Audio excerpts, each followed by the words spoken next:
আপনি কি মেস্তা বা মুখের জেদি কালো দাগ দূর করার জন্য মেলাটিন ক্রিম ব্যবহার করছেন কিংবা ব্যবহার করবেন বলে ভাবছেন? একটু থামুন। এই ক্রিমটি আপনার মেস্তা হয়তো সাময়িকভাবে দূর করবে, কিন্তু আপনি যদি এর সঠিক নিয়ম এবং মারাত্মক সাইড ইফেক্টগুলো না জানেন, তবে আপনার ত্বক চিরতরে পাতলা, লাল এবং পুড়ে যেতে পারে। আজ একজন মেডিকেল কন্টেন্ট ক্রিয়েটর হিসেবে আমি আপনাদের সাথে শেয়ার করব এই মেলাটিন ক্রিমের পেছনে আসল সত্যিটা, যা অন্য কোনো ভিডিওতে আপনাকে বলা হয়নি বা আপনি এর সম্পর্কে জানতে পারেননি।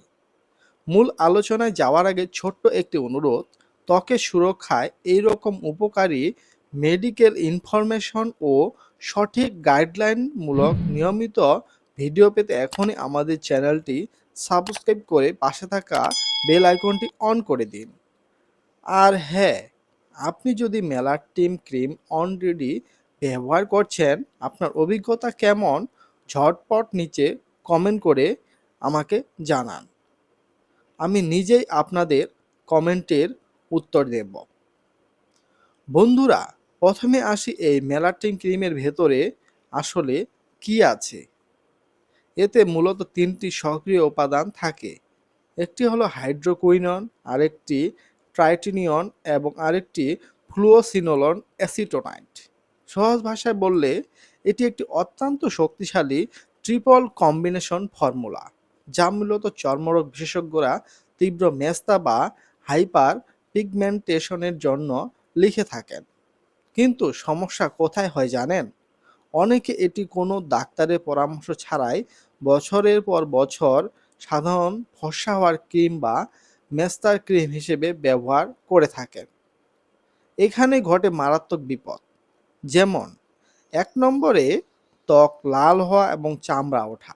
এই ক্রিমে থাকা ট্র্যাটানিয়ন আপনার ত্বকের ওপরের চামড়াকে পাতলা করে ফেলে, ফলে ত্বক অতিরিক্ত সংবেদনশীল হয়ে যায় এবং সামান্য রোদে গেলেই মুখ লাল হয়ে পুড়ে যায়।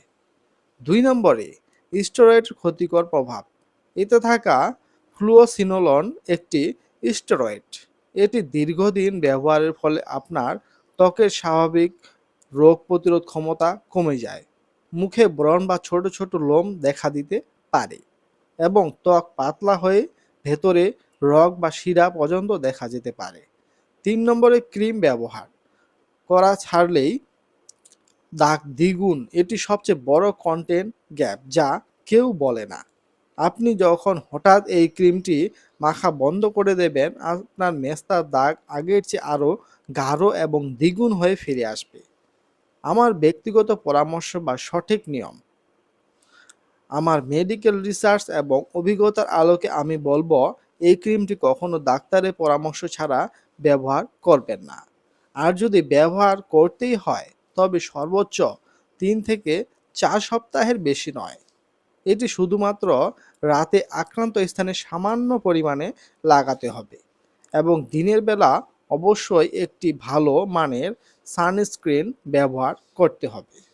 সানস্ক্রিন না লাগিয়ে চুলার কাছে বা রোদে গেলে আপনার ত্বক বাঁচানো অসম্ভব বা ক্ষতির দিকে যাবে। গর্ভবতী মায়েদের জন্য এই ক্রিমটি সম্পূর্ণ নিষেধ, তাই নিজের ত্বকের ক্ষতি না করে সচেতন হন। আপনার কি মেলাটিন ক্রিম নিয়ে কোনো প্রশ্ন আছে বা ব্যবহারের পর কোনো সমস্যা ফেস করেছেন? আমাকে নিচে কমেন্ট করে জানাতে পারেন। আমি প্রতিটি কমেন্টের উত্তর দেই। ভিডিওটি ভালো লাগলে অবশ্যই একটি লাইক দিবেন এবং আপনার উপকারে আসলে প্লিজ চ্যানেলটি সাবস্ক্রাইব করে আপনার বন্ধু বান্ধবের সাথে শেয়ার করতে ভুলবেন না। দেখা হবে পরবর্তী ভিডিওতে।